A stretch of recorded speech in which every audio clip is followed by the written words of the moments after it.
Hello and welcome to episode 5 of Before the Buzzer. It's Adam here with the boys, Cheyenne and Alex in the house. How are we doing today, boys? Doing pretty good, pretty good. How about you, my boy? We're solid today. Solid today.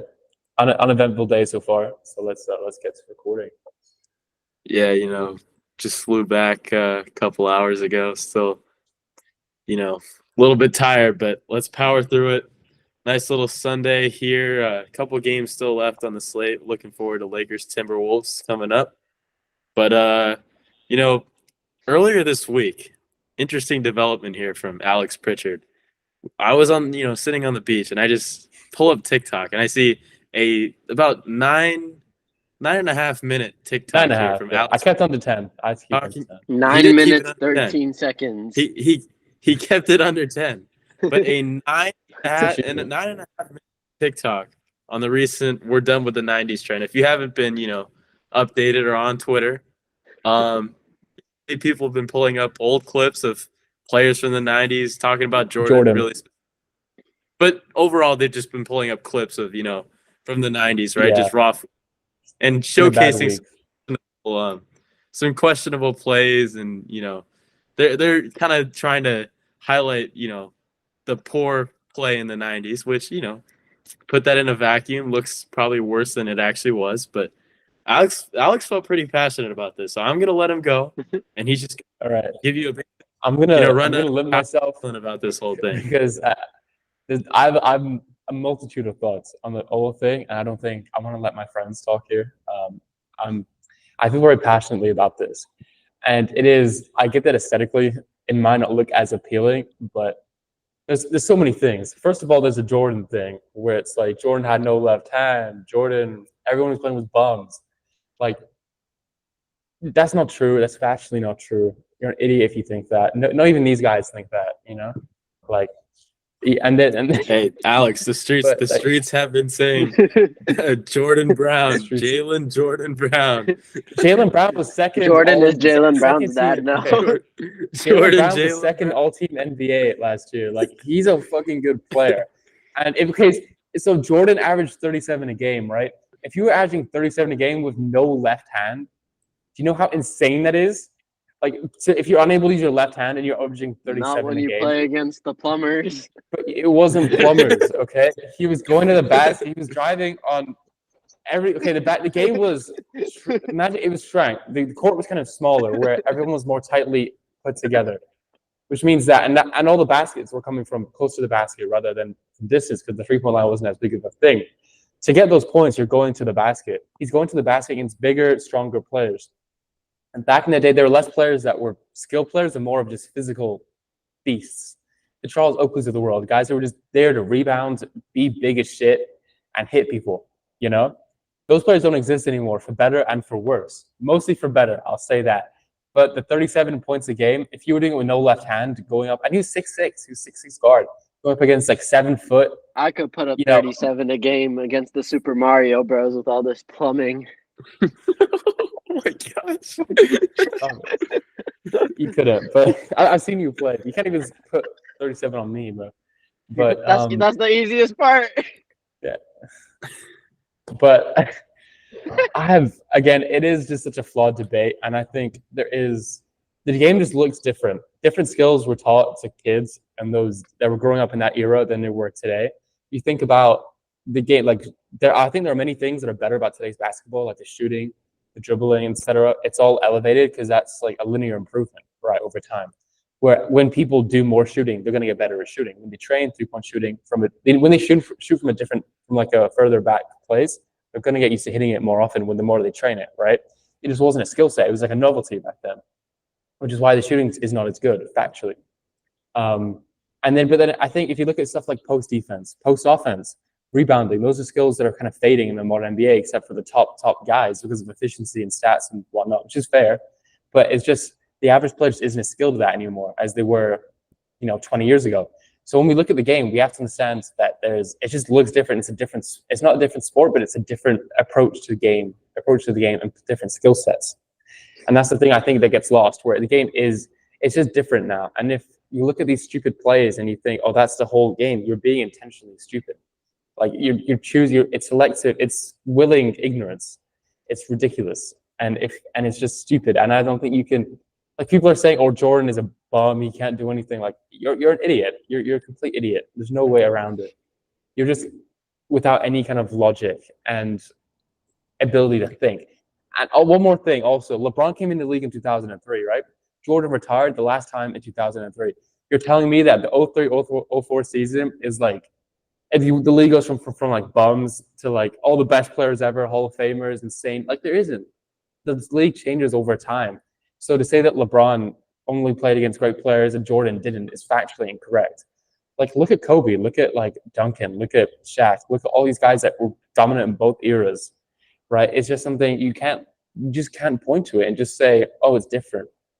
And like, players made mistakes. They make mistakes now. I mean, look at JaVale McGee. Like, if you were to watch a JaVale McGee highlight tape or a low light tape, you would see, although he's a very good player, serviceable big man, because he's the one who's famous for all these like stupid plays, right?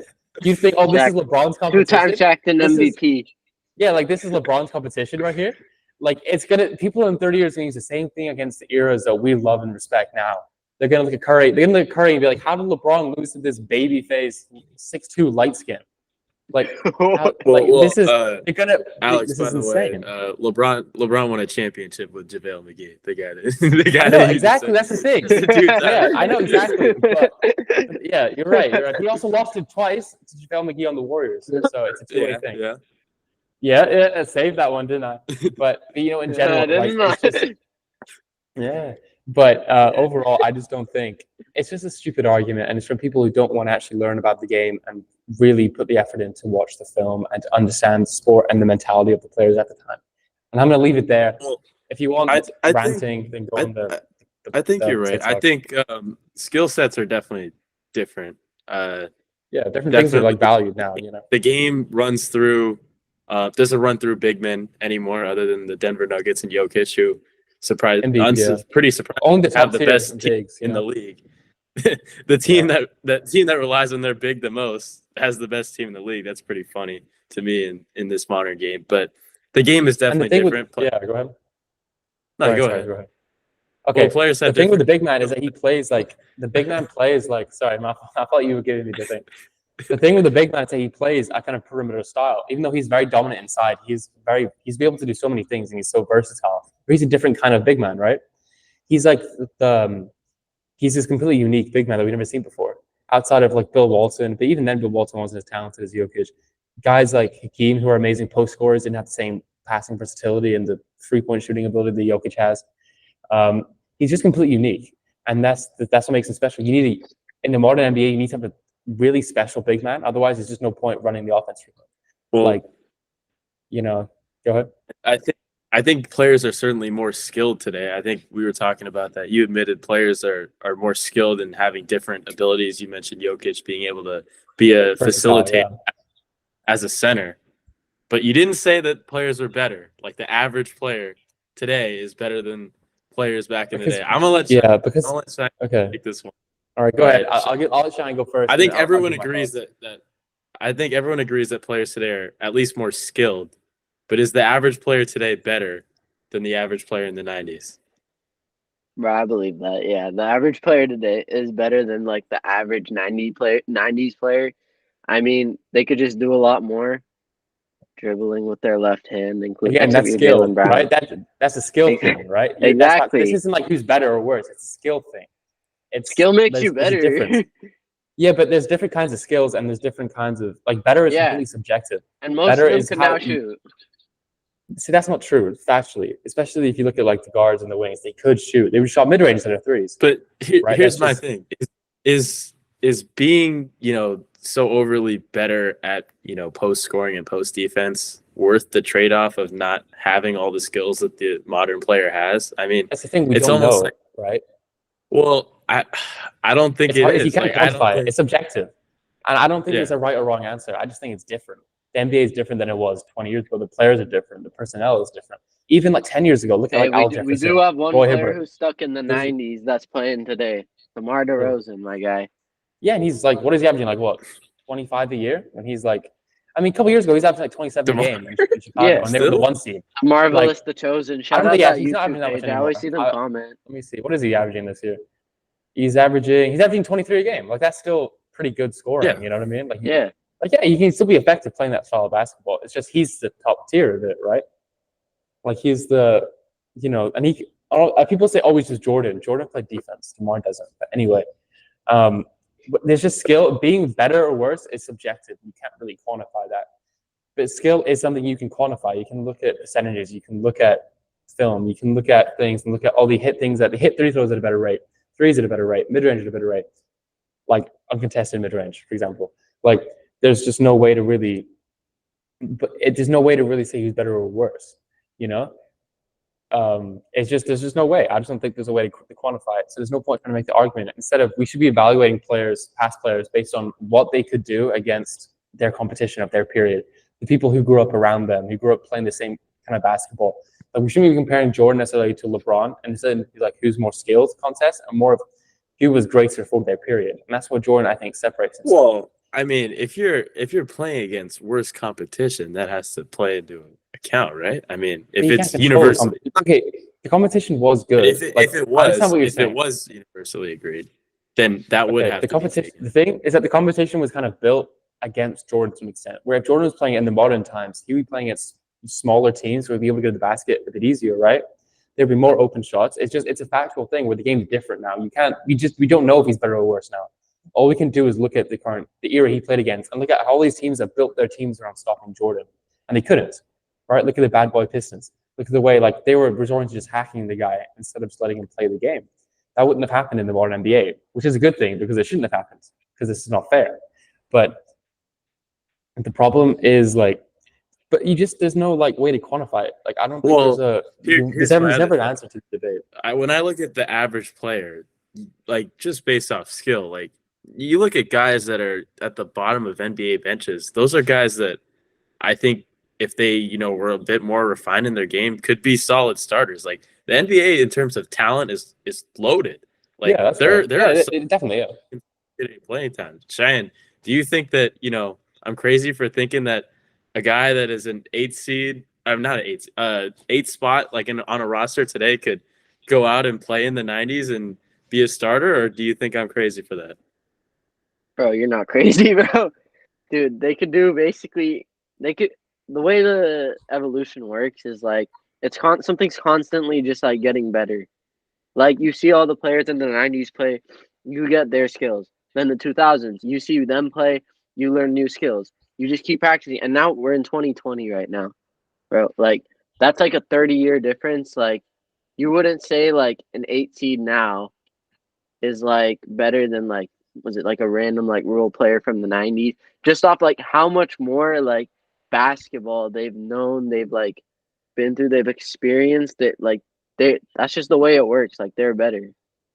I mean, I get what you're saying to an extent, but as you said, the NBA is very deep where it is the small details that kind of separate the starters from the bench guys. It's just the little things they're able to do, right? The IQ things, the small percentages that will separate a starter from a bench player or a guy who's out the league, guys in Europe, right?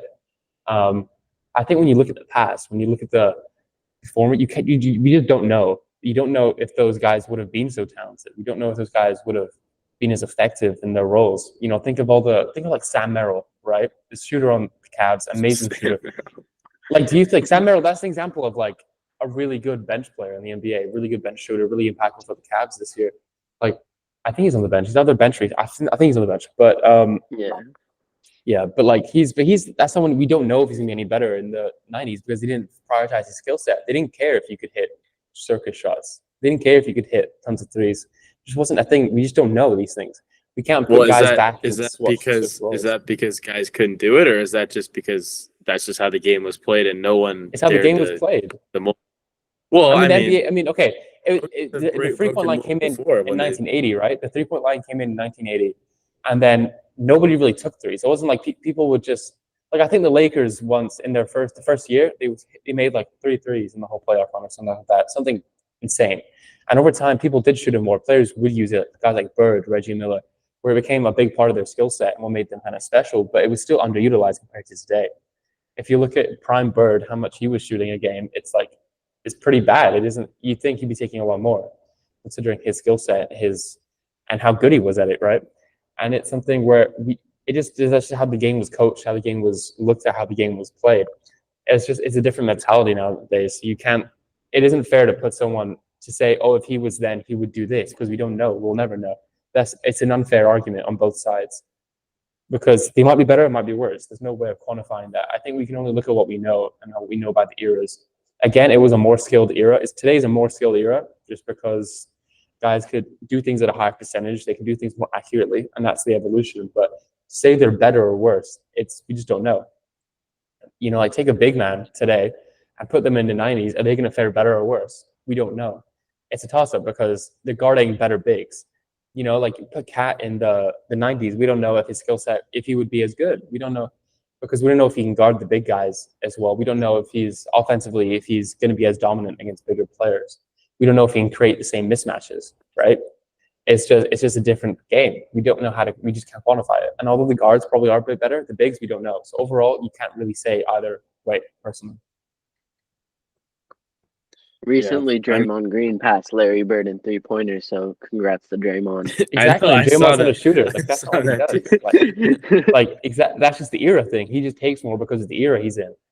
Just like a fact. And would Draymond take that many if he was in the 80s? No, because there just wasn't something prioritized. It wasn't something coaches wanted their players to do necessarily. It was like a bailout shot. Back then, Draymond would have been considered a stretch. Yeah, he would have been like a Rick Mahorn. Like that's like he just wouldn't have shot threes, or he wouldn't have made the league just because he was 6'6" and like he wasn't exactly a very good offensive player. He just wasn't something. He's a very unique player. He's today, that's something like player types. Player types is different today. Draymond, he was 6'6", like he didn't have the rebounding that Rodman had. He probably couldn't have played the 5 or the 4 like he does with Golden State. Yeah. It's just something. It just wouldn't have worked. He wouldn't have been as special a player. Just because he's zero. And if you put Rodman in it today, he wouldn't have been as special either. It's a two-way thing, right? It depends on the player, depends on their archetype, depends on what they're good at. That's all it is. I don't think you can definitively say one set of players is better or worse. It's subjective. All right, but Cheyenne, my question is, if D'Angelo Russell's playing in the 90s, how many threes is he knocking down? Because that man hit, I believe, in the 90s, he's hitting 9. Hop off his dick. I mean, whoa. Hey, but Pritch, just letting you know, my boy. Bro, 90% of the 90s talk, bro, it's a joke, bro. It's a joke. My boy, it's a joke. It's not that deep, bro. Hey, but Cheyenne, 44 points for D'Angelo Russell. Big time performance. I mean, the Lakers needed that win. They were, kind of disappointed coming off that loss to the Kings. They kind of needed that game. They come back. Big time win. Cheyenne's already dancing out here. But D'Angelo Russell stepped up. LeBron is out. D'Angelo Russell becomes the guy. Hits that last shot. 9 3-pointers, 44 points. Thoughts on his big performance? Bro, we needed that. We needed every single point because down the stretch, Dame time. That boy was cooking a bit until the end where that watch broke. Spencer Dinwiddie stepped on his watch. He stepped on his watch. But yeah, dude, D'Lo was amazing that game. Timely shots, big bucket after big bucket. Made a couple floaters down the stretch, step back threes, 9 assists as well, which is really kind of undermined here. But everything he did was really crucial, and I'm just really happy for D'Lo. Because the whole year, kind of the beginning of the year, especially, he's been really scrutinized. At one point, moved to the bench by Darvin Ham. All constantly in trade rumors for a solid 3 months, and everyone calling for him to get traded for DeJounte, traded for whoever. But D'Lo, instead of letting that affect his play, he could have easily been oh, you know what, trade me, or not put in the effort, the time. But ever since these trade rumors, D'Lo has been playing some of the best basketball of his career. Really helping the Lakers, helping them pull out some tough wins, especially without LeBron. Earlier in the year too, they beat the Celtics without LeBron and AD. D'Lo's been great throughout the second half of the year, and ever since, especially after the trade deadline. Trade deadline D'Lo is something we will study in the future. I actually have the quote. I have the quote from the other night from D'Angelo Russell after the game. He said, "Public humiliation has done nothing but mold me into the killer I am today." And I'm just really Jalen Hurts shit. Well, hey, let me that is flowers. I will say D'Angelo Russell has gone through it with the Lakers. I mean, the guy drafted by the Lakers. We remember his early days, when he's still young, figuring stuff out. But the guy has really been through it. And, he's seen it all. I mean, Lakers fans have loved him. They've hated him. They wanted him gone last offseason, and including me. I was a big fan of D'Angelo Russell after that playoff run just because I felt like he was shooting the ball a little bit too much. Thought he needed to swing the rock a little bit more, but they brought him back, and I was here to embrace D'Lo again, and he's played well. I mean, he's really kept the Lakers afloat this regular season, and no matter what happens in the playoffs, I don't think Lakers fans can scrutinize him because of how he's helped keep this team afloat throughout the year, even if he doesn't show up in the playoffs. I mean, he's done all he can this regular season, and I don't think there's a player right now on the Lakers that embodies being a Laker more than D'Angelo Russell. I mean, you talk about a guy that loves the fan base, embraces being a Laker. That's a big thing for him. Being a part of this organization and wearing the purple and gold. He's a guy that loves it despite, the treatment that he's gotten from some fans. Never turned his back on them. Decided to come back, run it back with the Lakers, and it's paying off, and I'm really happy for him. Hope it all works out, and he's able to continue to sustain this success. But Alex, now you can go on your hate rant. Hate on D'Lo. Okay. I'm not gonna hate on D'Lo. Okay, so I'm gonna go through my thoughts on D'Lo. First of all, he can do this. He's a very talented offensive player for his whole career. First in LA, then Brooklyn, especially where he was an all-star. He was very elite. He was their kind of offensive engine. And then in Golden State, that one weird year where they were asked. And then he went to Minnesota, where he was another kind of weird option, where it was a weird role for him alongside, Cat kind of having to be like the one, they kind of being like the two option, and then having to take a step back with Ant, coming in and being the guy that they want to build the franchise around. He hasn't really had, like, as you said, a home in the NBA. He thought he had it in Brooklyn, but then they got KD, so he was out. But overall, like, we all know he can be a great scorer. We all know he's a great offensive player, but it's about, can he do this in the playoffs? And in his career, he just hasn't. He's someone, all his averages go down. He shoots really bad from the field in the playoffs. I have the numbers here. In Brooklyn, he shot 36% in their first round loss with 19 points a game, but that was like 4 down from his regular season average. Really bad efficiency. Minnesota in 21-22, he was at 33%, 29% from 3, and then 12 points a game. He was averaging about like 18 in the regular season. So again, went down by quite a bit. And then last year in the Lakers, of course, they won a big run, but he averaged only 43% from the field, 31% from 3-point line, 13 a game. He really struggled for minutes at times. Like, there was times he was pretty much unplayable defensively because of how weak he was. Like, we know the story with D'Lo at this point. He's a great He's a great player in the regular season offensively, and then in the playoffs, his flaws get called out a bit. And I think this isn't someone you want to necessarily be relying on too much. You want to be someone who you can replace, and I think they can. But I don't think he's someone who's going to be scapegoated eventually by the fans. I feel kind of bad for him in this extent because it's a constant cycle, I think, where the Lakers fans aren't going to blame, LeBron or AD if they lose in the playoffs, which they will. They're not winning anything. Whoa. I blamed Dude, AD. they'll blame AD, bro. They'll blame Okay. AD. AD is always They'll blame slandered, AD, bro. but when it comes to the role players, they're gonna blame the guy that's been amazing in the regular season and then it's gonna fall off the cliff in the playoffs. And that's D'Lo, sadly. He isn't a good playoff player. He's someone he's kind of a volume player to an extent, and those players don't necessarily play well in the playoffs. But in the regular season, they can come up big, like he did against Milwaukee.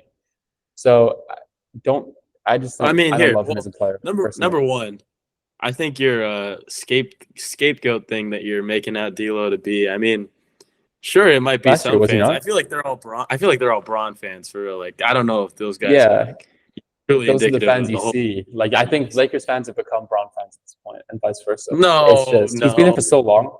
No, I think it's kind of they kind of mesh. Well, obviously the team is embracing LeBron. He's well, yeah, but I mean, I'm saying the fans that are like, if Bron left the Lakers and went to the Magic tomorrow, they'd be a Magic fan because of Bron. Like, they wouldn't be a Lakers fan anymore. I'm saying Magic, those to be fans. fair, but Yeah, I get it. I know never what you're happen saying. because Brown said he'd retire if he ever You do see a lot of like got Lakers traded to like fans. the Magic. But you do see there's a lot of Lakers fans that like true Lakers fans that do turn on D'Lo. Like I've seen a ton of videos. My roommate's a big Lakers fan. I know he's gonna turn on D'Lo. He turned on him before. You know, this is like, and it's kind of it's turn on D'Lo. Who said D'Lo gonna play bad to get turned on? Huh? Stats previous years. Hey, I heard like, when you was reading them stats. Hey, last year his playoff efficiency improved. Who says that can improve? No, you said 30. You said 33%, and then it went to 43%. No, Minnesota, like with Minnesota. I'm saying year to year. Well done. He shot. Who says it's not going to go up this year? That's all I'm gonna say. What do you want? He shot 31. Well, and here's the other thing. Here's the other thing. I think the Lakers fans hate Darvin Ham so much that he might be the ultimate. They might just screw all the other scapegoats. It's going to be Darvin. They hated him last year too. I mean, you know. Well, I mean, for good reason. For good reason. Yeah, exactly. But like, nothing's going to change. Like the Lakers is I would say a very toxic fan base where they demand excellence and the best, and if they don't get it, they turn on their players and executives and stuff very quickly. It's understandable to an extent, but because they do demand like it is a top franchise, but like D'Lo is going to have to bear a lot of it if they lose, which they will lose. And I'm not going to argue about the Lakers' flaws. It's being done at this point. We had an hour argument today about it over text. I'm not bothering with it anymore. Bro, what was it? I was on my break at work, and then like an hour later, I check my phone. Like I still see the notifications now, and it's like you guys are still arguing. I didn't even read. I was lying in bed at like 2 p.m. Lying in bed in my pajamas at 2 p.m. arguing with Adam about the fucking Lakers. Like it's a glamorous life, you know, a glamorous college life. We've been working, but so yeah, we're not going to talk about that today. We'll save that for when the regular season's ending and we need to do playoff predictions and whatnot. I think that's a more appropriate time. Vanderbilt isn't that good, but should we move on? Wait, that came out of nowhere. All right. So Vanderbilt's not that good. Another big game this week. I think it was it Friday or was it that Thursday that Denver took on? I think it was Thursday. So the Celtics, right? Yeah. Elo's game was Friday. Denver versus the Celtics was Thursday. That was a big game. No, Denver versus the Suns was Thursday. Versus Phoenix. I feel like you're bugging out of your mind. No, I think you're. I think Celtics played Suns yesterday. Celtics played Suns yesterday. I said Denver versus Phoenix was Thursday. Dude, they're in like a little triangle of love right there. Denver and the Celtics were Thursday. No, the Denver and the Celtics played on Thursday. Oh shit! Wait. So when did the Denver and the Suns play? When did they play? They played. I think they played they played Tuesday. They played last Tuesday. Oh. Yeah, that was a game where like shut up. I'm just saying. Right, what was proposed to be game of the year? Denver versus the Celtics. I mean, the Nuggets just made it look easy. I mean, it wasn't easy. Don't get me wrong, but you know, the Celtics really made a run there at the end. Like Denver really pulled away and proved that they kind of are still the top dogs. Do you think they've established themselves clearly over Boston, or are you still, hesitant to pick them in a 7-game series over the Celtics?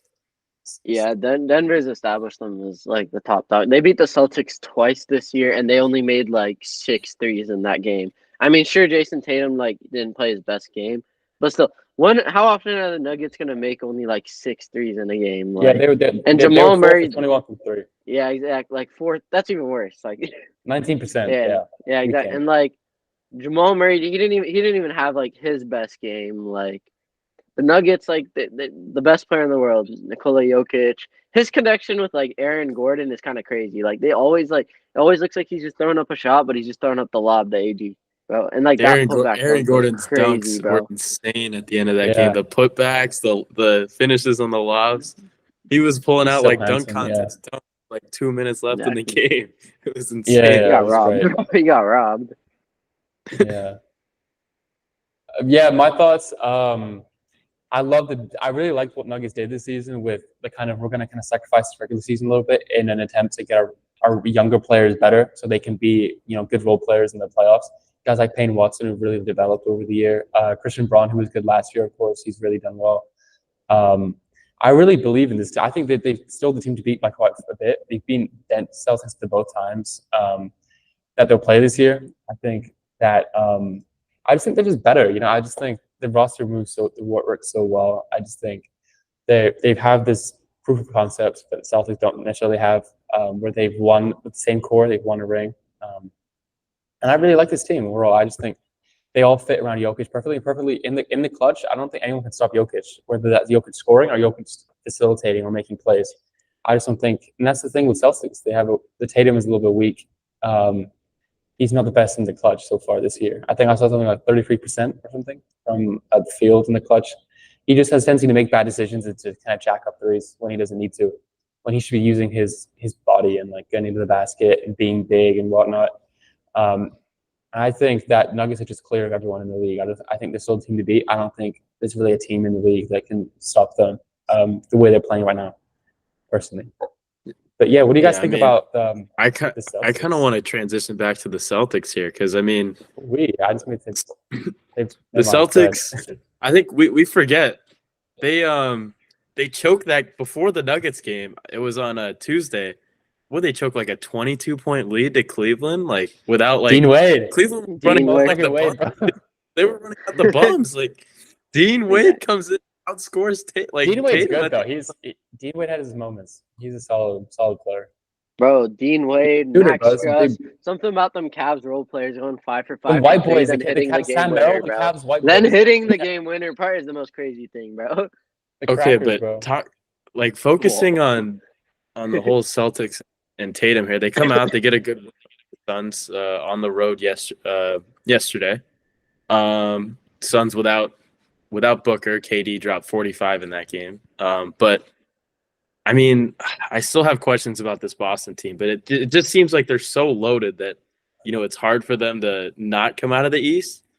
But I mean, Jason Tatum, like he's got to show up in these big moments, man. Like doesn't show up at the end of the Cleveland game, doesn't show up in the Nuggets game. He dropped 27 or 29 yesterday on 11 for 28 shooting. I mean, it's not great. Gets the job done though. I mean, he's got to show up when it's his time, and I don't know if it's because he plays next to Brown that he finds it difficult to find a groove to, go in those big time moments, but I don't know. I can't trust Jason Tatum in Boston in the big moments. A twin, kind of a partnership, him and Jaylen Brown, where they kind of, when the other person isn't doing great, the other person's able to kind of step up. As we saw Jaylen Brown, he had 41 points, 14 rebounds. Like he came up when Jason Tatum was struggling early on, and he was obviously incredible that game. Which is why I'm a big fan of them as a combo together. I think we both kind of, again, as you said, thank you, Cheyenne. As you said, they're like, he's Jordan, right? Pretty much the modern day Jordan, as you guys said. Jaylen Brown, but he's a very good player, and I think they still have a great team around Tatum, where when he's kind of not playing great, they can kind of do things around him and compensate for that. But it isn't great. It isn't great seeing how much he kind of struggles in these moments, especially. But here's my problem. Can you win a championship if Tatum isn't your guy? Like that's the thing, yeah. Like, I mean, not compared to the Jokic. Like Jokic is just on a different level to everyone in the league, but especially Tatum in these kind of moments where he's a complete matchup nightmare. Jokic, I don't think you can guard the guy in any possible way, no matter what. The thing with Celtics is that they kind of do this by committee, where they have so many options in like game situations. But sometimes you just need that one clear option where, like Jokic, where he's just a guy you just go to, and everyone knows their roles around him. Everyone knows exactly what they want to do, whether that's pick and roll with Murray, whether that's Aaron Gordon cutting off the dunker spot, off the baseline or whatever. Michael Porter Jr. not passing, things like that, where all these guys know their roles, they know what they're doing, and it's a really well-oiled machine. With Celtics, it's almost there's too many options. When you had the Derek White-Porzingis connection in the pick and roll, you can run that. Porzingis as a matchup, as a shooter, as a big guy who can shoot and create his own offense. You have so many things where sometimes I think it can kind of make up for the Tatum. Well, but is that a Missoula problem, a Celtics problem, or is that just Shine? Is that a Tatum problem? Dude, ever since Tatum called himself the best player in the NBA, he's been playing like dog shit, bro. But shout out Jaylen Brown also. Ever since that Warriors game, despite all the memes, bro, he has been playing like really well. He's been playing amazing defense too. He's got to work on like the missed free throws, but bro, Tatum, where's the dog in you, my guy? Where's the dog in you? Well, I mean, it's tough for me. Like this is also a guy, by the way, that his idol is Kobe, and he has trouble stepping up in the clutch. This one's for you. This one's for you. You think a guy that texts you. Kobe Bryant, I got you, would go out and step up in the fourth quarter when they need him. I mean, he's shown it at times. I forgot, who they were playing. Maybe Alex, you can help me out. Where Tatum just had a horrible game, and he went off in the fourth quarter in the playoffs. I believe it was Philly, in the. Yeah, it was Philly. I think He had a horrible game, and then he stepped up in the fourth quarter. And he's had moments, but you just want to see it more consistently. And I'm a Lakers fan, so I don't really want to see Jason Tatum do well. But, I'm kind of disappointed in Tatum, for him to really take that next step and, almost be the face of the league, in my opinion, which a lot of, fans want to see him do. Going forward, I think he needs to be more of a presence in those big time moments. And so far, he hasn't had that moment. If you think about Jason Tatum, he's so close to being, a top 3 player in this league. He just has to have that moment in the finals, or in the Eastern Conference, just in the playoffs, really. He did against down Philly with he did 51, right? Yeah. Game. Yeah. He's had these moments where we know he can do it, so we can trust him as number one. He's had big moments, but he's also had really bad moments. Most of the series against Miami in the conference finals, he's played horrible for most of the game. They can't just rely on that. He's the most inconsistent superstar in the league. His highs are so high. I don't know about that one. Hot take. How? The buzzer's gonna sound, bro. That's a hot take. What do you think? Who's more inconsistent than him? How do we define superstar? Tatum's at the bottom of it. Okay, yeah. How do we define it? Regular season, Jimmy Butler is 100% more. Yeah. All right, but not regular season. He's not, but playoffs. Come on, that's daddy. Yeah, I mean, I don't know. I think he's not necessarily super inconsistent. I think he just needs, if he wants to be that next, because we all acknowledge Jason Tatum's a top 10 player. He's a really good, high caliber player. But if he wants to take that next step in being in that upper echelon of guys, he has to do it on the big stage. He's already on a great team, but he has to be the guy on the great team to get it done. And I just haven't seen him do it yet in the finals, and he's probably going to get a chance to. I think that's actually a good transition into my next question, because we're going to, be looking at these couple teams here. We already saw Cleveland. Cleveland beat Boston without their guys, no Donovan Mitchell. I mean, do we think that, these teams can compete with Boston? And I think I also wanted to look at, are these teams vulnerable to maybe getting upset in the first round? I think, we don't think Boston's going to lose in the first round. I think they're, probably they're probably even more of a lock to go to the conference finals than the Nuggets, just because, the East not being as strong.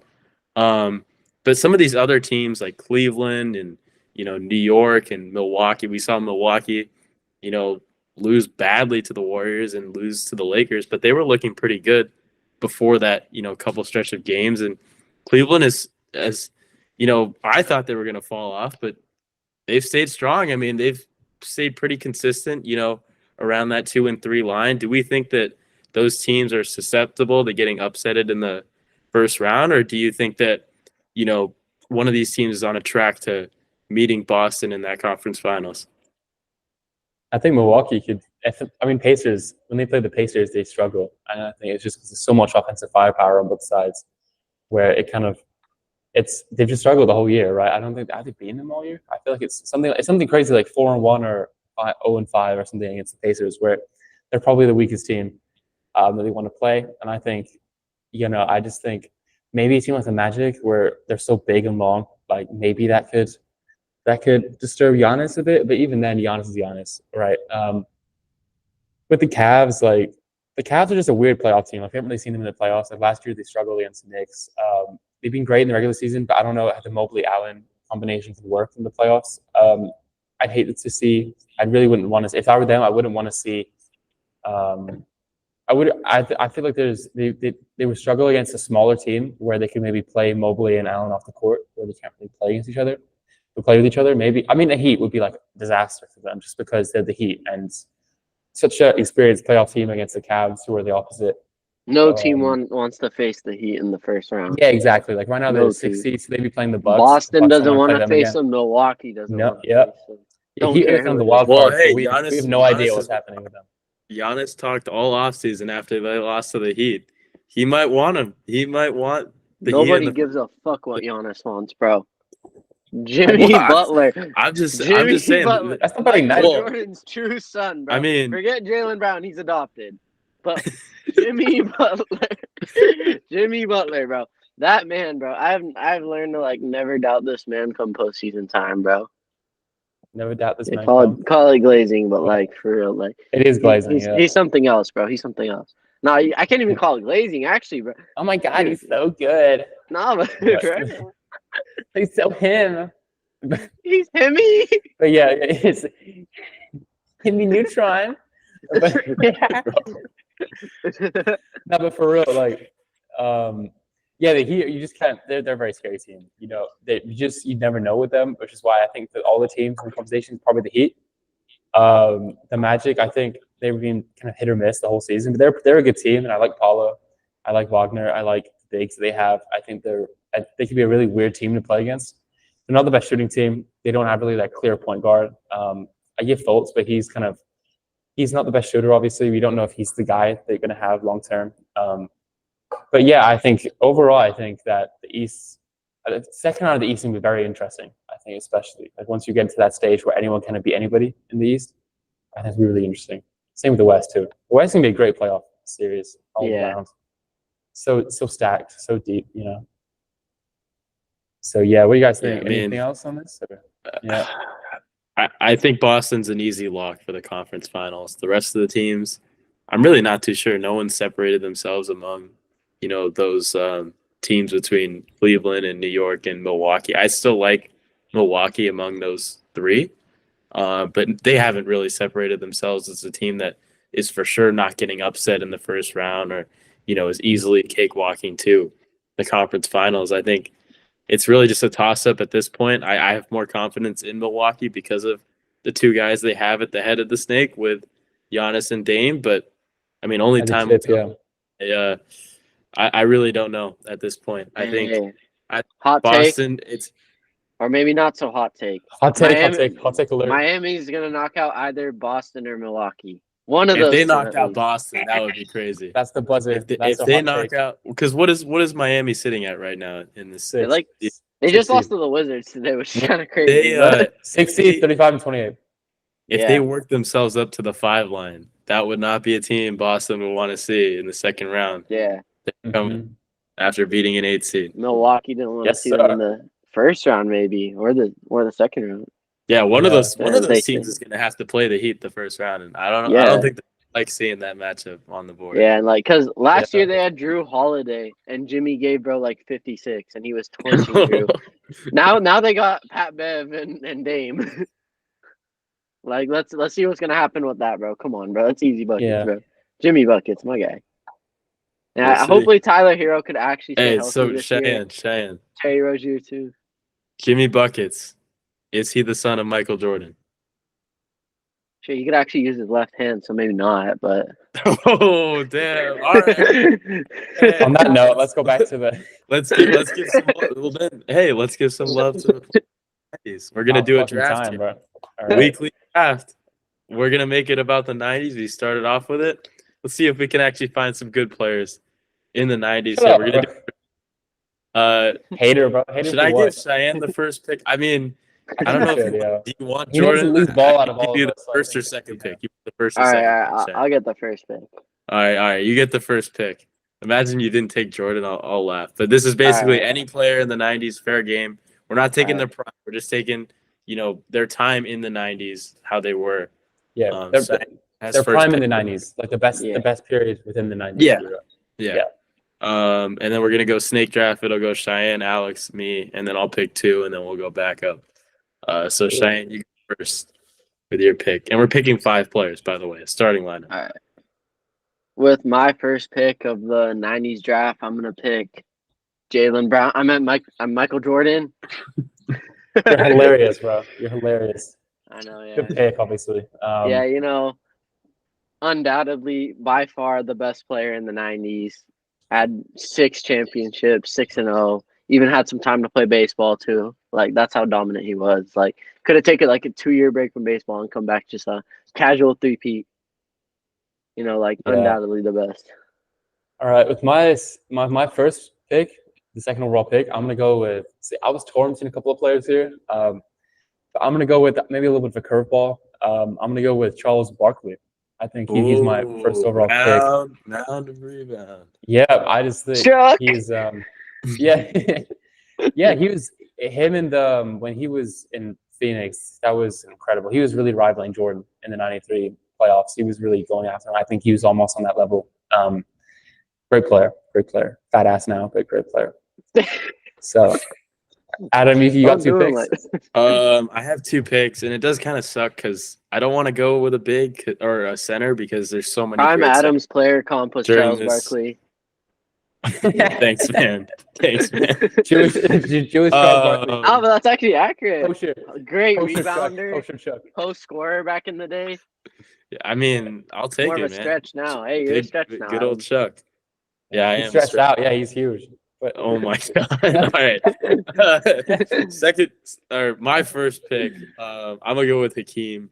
Fuck. I mean, one of what you were. I don't know why I was hoping back. bro would somehow slide. Come on. I mean, 2-time champ. I mean, Hakeem taking over MJ in the draft obviously wasn't the right pick, but he's still an amazing player, one of the greatest players of all time.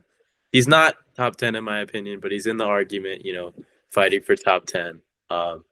Just a great player. Like I said, though, a lot of great centers in the 90s. Only player who won in the Jordan era. Yeah, that is true. One of the only players who really won in the Jordan era. So I have Hakeem anchoring me down low. And then it's got a preface, do not agree with this guy's. Oh my god, bro. All right, but we're delivering. We're UPS. I didn't pick him for a reason. I didn't pick him for a reason. We're delivering UPS today. Just talking about the player. Karl Malone. Here, averaged a double-double, 27 points and 10 rebounds. Really good player. Do not endorse what he did off the court. He was in teams for a lot of other aspects too, but you know, another one of those guys that, you know, had some success in the Jordan era. Yeah, 2-time MVP. He's just, you know, gonna anchor me down low with Hakeem, and now I got to find some people to play in the backcourt. But like hopefully my start there with Karl and good old Karl and Hakeem. Yeah. All right, my second overall pick. My first pick was Barkley, so I think we look for a guard to kind of pair with him. And also, so you cannot get Stockton to go with Malone. I'm going to go with John Stockton as my second overall pick. Obviously, great guard, assist leader, all that stuff. He's going to be my floor general. Steals leader too. Steal leader, yeah. He's just the best pure point guard I think in NBA history. Just pure point guardness. It's him. Not the best point guard, pure point guardness. It's him. So yeah, Stockton is my second overall pick. You got Shot World. Go figure. That's a solid pick. Alex I'm kidding. It's a really good pick. All right, to go along with Michael Jordan, I'm gonna pick. We all saw that clip from the All-Star game.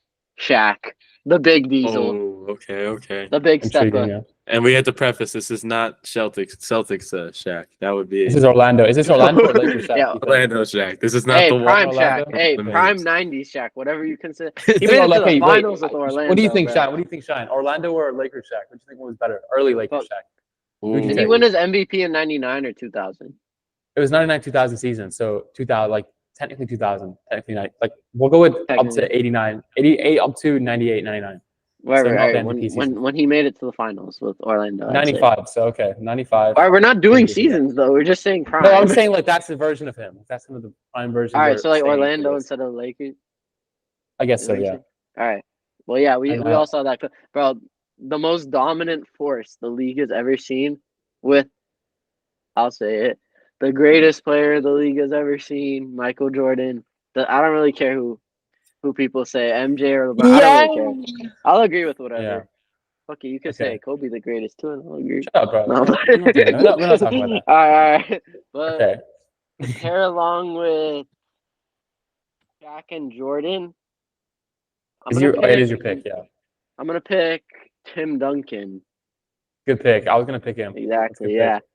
Yeah. Had like arguably the greatest rookie season ever. Won Finals MVP as a rookie. Great defender. Go alongside with Shaq and like Timmy, and Jordan. Oh, my team's. He wasn't Finals MVP as a rookie, by the way. I want to say that he was second year. He was first All-NBA. He was All NBA first team his rookie year, and then he was Finals MVP second year. Just want to clarify. But yeah, you're right. You know what I'm saying. All right, but yeah. Smart ass. But yeah, so my team's Jordan, Duncan, and Shaq so far. Y'all team is ass already compared to mine. Okay, well. Wait, who do you have? Well, fuck you. Jordan, Duncan, and Shaq. Yeah, he is Jordan. Jaylen Brown? Young, yeah. Shaq and young Duncan. All right, with my next pick, right now I have Stockton and Barkley. I want to get some defense around them. So I'm going to go with Scottie Pippen. He is, I think, obviously, he's a great. Wait, who'd you take? Pippen. Oh, that's my next pick. Yeah, I figure I think he's the best small forward of the era, which is why I'm picking up here. He's the best three. I think he's a great fit on the team, and I think he'd be great, some great defense and everything like that. Can do it all, kind of playmaker defense kind of guy. Swiss Army knife, shall we say? And now, who are you picking? Hey, but needs to pick better women though. Larsa Pippen. Can I play? Wait. This era is defined by centers, right? Can I just play Karl Malone at the small forward and run two centers? No, you can, bro. Like, come on. No, you cannot, bro. Do not give me that. Hey, bro, it's his team, bro. Okay, Why here's it's not gonna work. You're gonna lose, bro. So let him pick it. I'm gonna pick the area where there's not a lot of great players in this area. I'm gonna take Reggie Miller, pure sniper. You're not gonna find a better shooter from this era. He's gonna hold it down at the shooting guard position. So now I got Reggie, I got Karl Malone, and then I got Hakeem the Dream. So I like the mix we got going on. We got some post scorers, some guys to handle the big boys down low. Hakeem can play some defense, and then we got the shooters outside with Reggie Miller. Now I need a point guard though. Oh, this is tough. I don't even know. I might not take a point guard here. I mean, who's even left that can play point guard for me? You have Tim Hardaway. On my doc that I wrote all the names down. I have Hardaway, you have Gary Payton, you have Magic. Yeah. I'm gonna take Gary Payton. Hold it down for me at the point guard position. He's the last great point guard I left on the board. I don't need shooting too because I have Reggie Miller to the right of him, so he's just got to play some good defense for me, lead the boys. My scoring is going to come down low anyway. I just need some leadership at the point guard position. So I'll go with Payton. And now I have Payton, Reggie Miller, Karl Malone, and Hakeem Olajuwon. Okay, well, I have the next pick. We're now Stockton, Pippen, and Barkley. And I think I can use another shooter. Another kind of 3-and-D kind of guy, a role player type of guy he's been on championship teams, been incredible. Finals MVP as well. I'm gonna go with Joe Dumars. He's someone he can really fill the role. I don't think he's gonna take too much of the ball away. He's gonna just be a great secondary player. Kind of like Reggie as well, kind of before his time kind of player too. And he was really great for the Pistons. In their run, he was a 6-time All-Star in this era. Great player overall. I'm a big fan of him. And yeah, Joe Dumars. I know he's not the sexiest name left on the board, but I think he's the best fit. So, Cheyenne, you got 2 picks to end your draft. What do you think? Adam took my Gary Payton pick. I wanted to have a team with straight up clamps, but I'm gonna have a really tall and lengthy, sizable team. So I'm gonna pick. Like him, yeah. Exactly. Irvin, Magic, Johnson. Old Magic. He couldn't play defense. Old Magic. Remember this, bro. No defense. So we got Jordan. You say he's the best perimeter defender in that era. So Magic couldn't play defense at this point, bro. Like he was 6, he's got in the midgets. So I'm telling you, I paired him with the best backcourt defender. Did you not say it? Did you not say it? Okay. Yeah, suck a dick right there. But I'm sorry if anyone's parents heard that. I'm sorry. Mama bitch, I'm sorry. Just pick your next player. All right. My next player. I'm going to put him at the 3. I don't care what anyone says. I'm going to take Clyde Drexler. Solid pick. Oh, that was going to be a fun pick.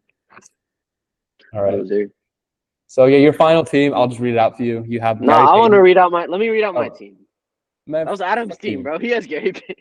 Oh yeah, you're right. Yeah, sorry, I'm I have- writing the wrong thing. I have Magic Johnson, Michael Jordan, Clyde Drexler, Timmy, and Shaq. Dude, arguably, no, besides Drexler, I arguably have if the all these greatest guys- of their positions. Okay. We have to preface Why these not? guys are not prime. Like obviously Exactly. Yeah. Jordan's all in these his guys prime. Jordan's in Shaq- his prime. Shaq- Magic is not Shaq's in his prime. is up there. in his Shaq is prime. close to his prime. It's pretty close to his prime. I'd consider it. Drexler's in his prime. Was it Timmy? He was Drexler's in really his good prime. still. Timmy Drexler is isn't like good a in his rookie. prime. I mean, yeah, I think Timmy. I think on purely based on like brand appeal and like name pizzazz, you have the best team. But I think let's just finish off the draft. We'll talk about who's the best picks. With my final pick, so right now I have Stockton, Joe Dumars, Pippen, Barkley. I need a big. I mean, saving the big for as long as possible because there's so many bigs to choose from in this era where there's no point in really taking a big early unless it's like a Hakeem. So I'm kind of torn between David Robinson and Patrick Ewing. I think I'm gonna go with with David Robinson. I think it was a tough pick. I think I'm going with David Robinson is my big. I just A think, 70-point game before. yeah, I think the defense. He's just an The amazing Admiral. athlete. By the 90s, Patrick Ewing's body was kind of slowing down a little bit on him, whereas, prime David Robinson. I don't know why the fuck I forgot that. But 90s was he Patrick was- Ewing's prime. no, but his athletic prime is in the 80s because his prime was when he was in Georgetown. Because he was in Georgetown 81 to 85. That's when he was an amazing Are you athlete. saying his prime was in college? No, I'm saying athletically his prime. And then Oh. he got better as a player in his career, but then athletically his knees were going out. So by the 90s, when the Knicks were the best, he wasn't prime Ewing anymore. He was just slightly worse. And that's why I want to pick David Robinson because athletically I want to have the best athletes around my team. I would love to see him with Stockton. I'd love to see him with, Barkley down low. I think that's an incredible duo. I think my team isn't the sexiest team, but I think they would give your team a run for their money, even though you have Jordan, which I think is kind of the trump card in this whole thing. But one more pick, Adam. One more pick for your final starter. So I'm gonna be honest. It's down to not Scottie Pippen. It's down to Rodman and one other guy. And Rodman? You put Rodman with What's Malone? your team so far? Rodman would play small forward. I have Gary Payton, Reggie Miller, There's no way. Karl Malone, and Hakeem. So my team is obviously their strength is down low. We have an insane front court right now. And I could go defense, but I want another playmaker. So I'm gonna go Penny Hardaway at the small At the forward three? position. Yeah, why not? Why not Grant Hill? Wait, who's your Okay. point guard again? Damn. Gary Payton? Gary Payton. All right. Intriguing team. I'll say that. Gary Payton, personally, Reggie if I was Miller, you, I would Penny take Hart. Grant Hill It 'cause sounds he like could play Darvin Ham's 3-guard lineup, bro. Bro, Grant Hill could have done the same shit. Dinwiddie, what? D'Lo, and Reeves. I don't know. I That's like what- Penny better. Okay, Grant Hill averaged like 6-7 assists. Like he was like pre-LeBron. He was like LeBron in this era to an extent. With, Penny like, his averaged playmaking ability. Penny averaged 6 assists too. Yeah, but he was a wing. Penny was a point guard. Grant was a wing. Yeah, He but Well, he fumbled. made his Okay. pick, so No, He fumbled. He What do you fumbled. He mean? made his pick. He fumbled. We'll let it go. Okay. What? All right. So Dude, I have think in enough general, pick. I think- have Karl Malone and Hakeem. Like, what do you? How much size do you want me to have on the court? with that pick. Okay, yeah, Barkley and Robinson. Okay, and then obviously for fucking Shine has Tim Duncan and Shaq. Like I think size isn't the thing we're looking for here. There's size on every team, right? Size does matter.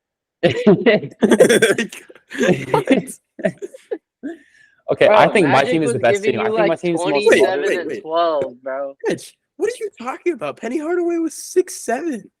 You act like the guy is like 6 Yeah, but he was foot. a point guard. He was a point guard. In the way Okay, Magic isn't a small he's- forward, is he? He's tall enough to play, Size-wise, small. yes, but it's the skill set. He was a pure point guard. He's not someone you want to have like Magic. You don't Magic playing the three. You haven't played the point because that's what made him special. The fact that he was a big point guard, putting Magic at the three takes away some of his specialities.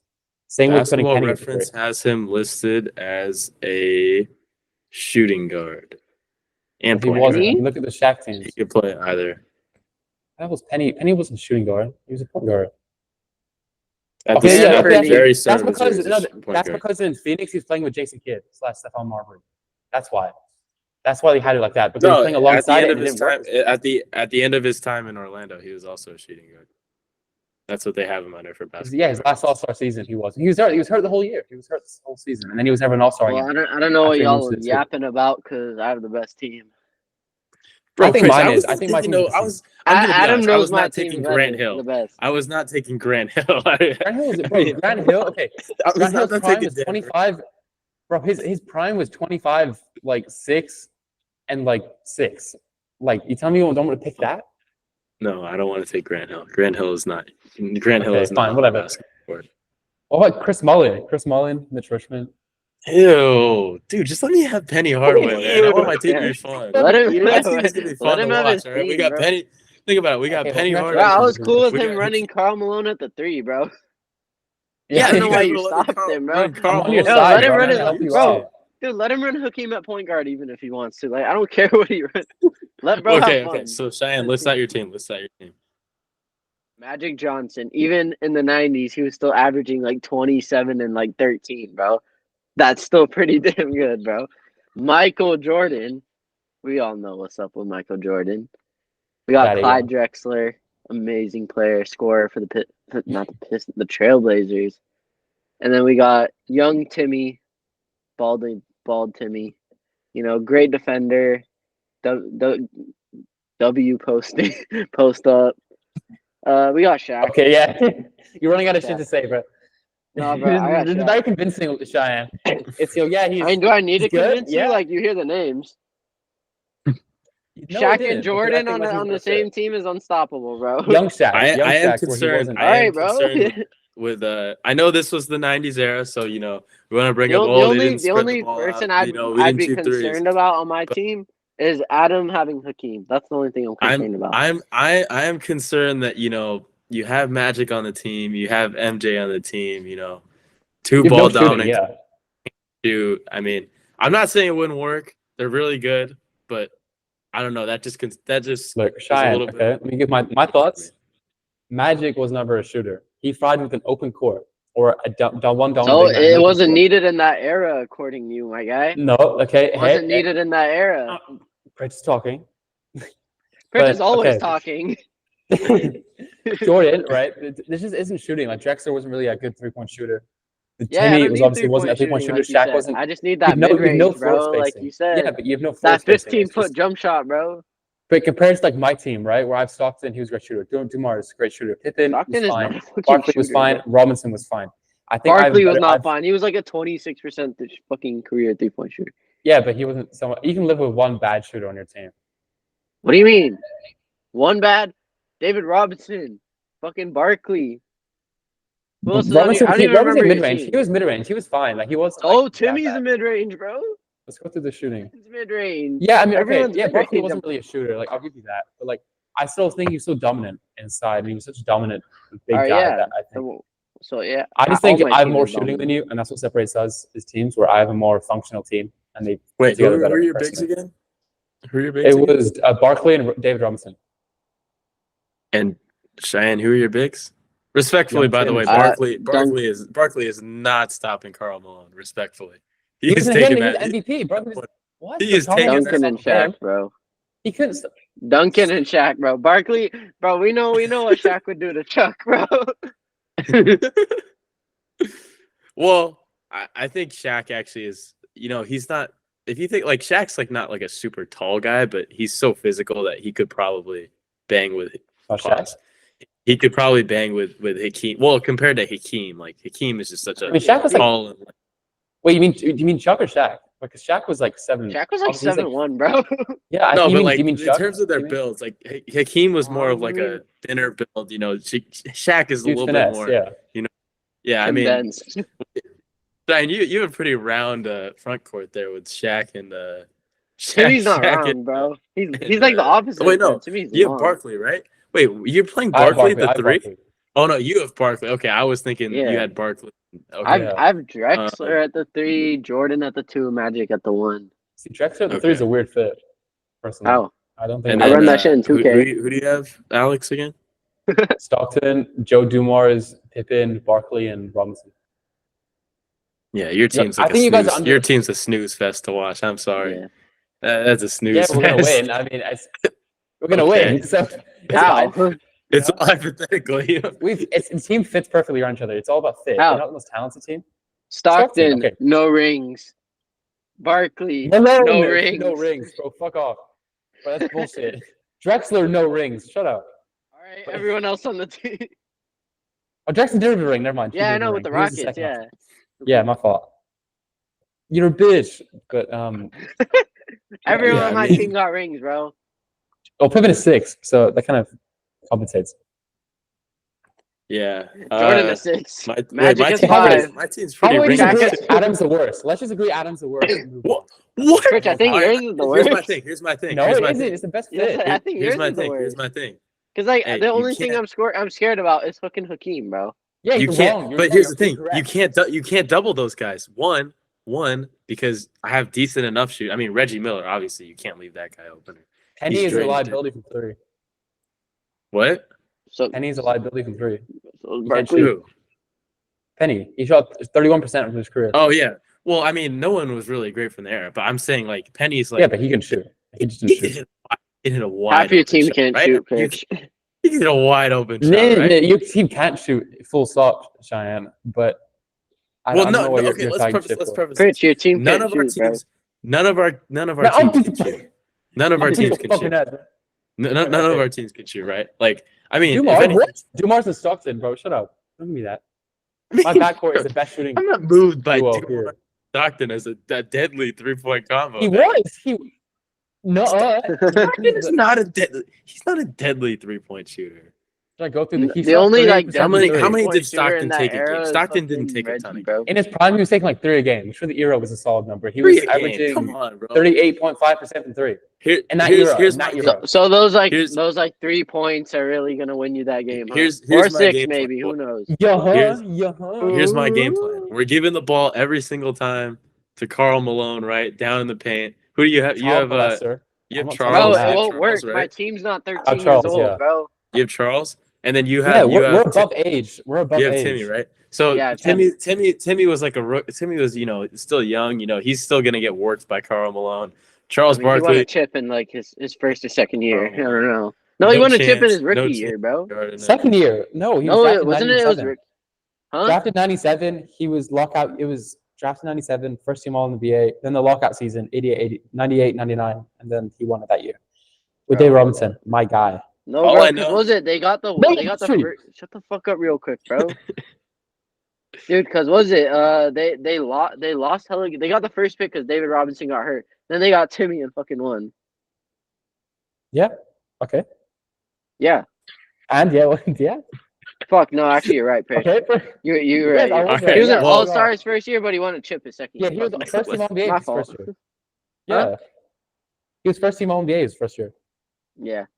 All right. Good for me. Let's just leave it there. Good for me.